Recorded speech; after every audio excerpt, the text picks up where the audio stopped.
Vienna/Seoul, North Korea appears to have restarted a nuclear reactor that is widely believed to have produced plutonium for nuclear weapons, the Union Atomic Watchdog said in an annual report, highlighting the isolated nation's efforts to expand its arsenal.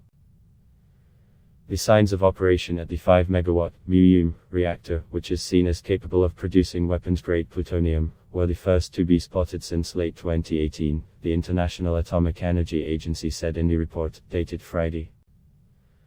Since early July 2021, there have been indications, including the discharge of cooling water, consistent with the operation, the IAEA report said of the reactor at Yongbyon, a nuclear complex at the heart of North Korea's nuclear program. The IAEA has had no access to North Korea since Pyongyang expelled its inspectors in 2009. The country subsequently pressed ahead with its nuclear weapons program and soon resumed nuclear testing. Its last nuclear test was in 2017. The IAEA now monitors North Korea from afar, largely through satellite imagery. Commercial satellite imagery shows water discharge, supporting the conclusion that the reactor is running again, said Jenny Town, director of the S-Base 38 North project, which monitors North Korea. No way to know why the reactor wasn't operating previously, although work has been ongoing on the water reservoir over the past year to ensure sufficient water for the cooling systems, she said. The timing seems a little strange to me, given the tendency for flooding in coming weeks or months that could affect reactor operations. Last year 38 North said floods in August may have damaged pump houses linked to Yongbyon, highlighting how vulnerable the nuclear reactor's cooling systems are to extreme weather events.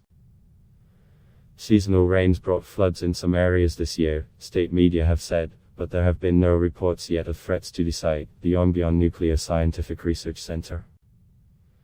Key nuclear site at a 2019 summit in Vietnam with then-US President Donald Trump. North Korean leader Kim Jong-un offered to dismantle Yongbyon in exchange for relief from a range of international sanctions over nuclear weapons and ballistic missile programs. At the time, Trump said he rejected the deal because Yongbyon was only one part of the North's nuclear program, and was not enough of a concession to warrant loosening so many sanctions.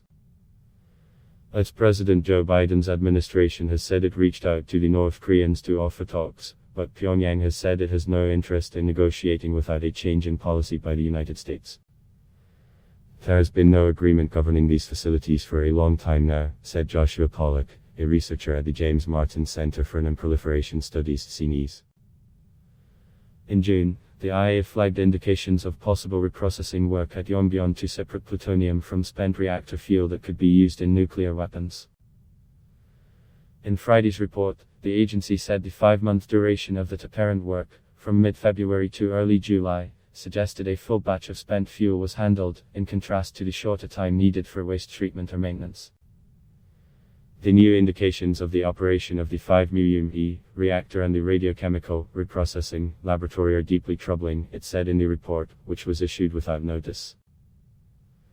There were also indications of mining and concentration activities at a uranium mine and plant at Pyeongsan, and activity at a suspected covert enrichment facility in Kangsan, it added. It is a safe bet that North Korea intends any newly separated plutonium for weapons, Pollack said, adding that in a speech this year Kim gave a long list of advanced weapons under development, including more nuclear bombs. Ad block test. Why?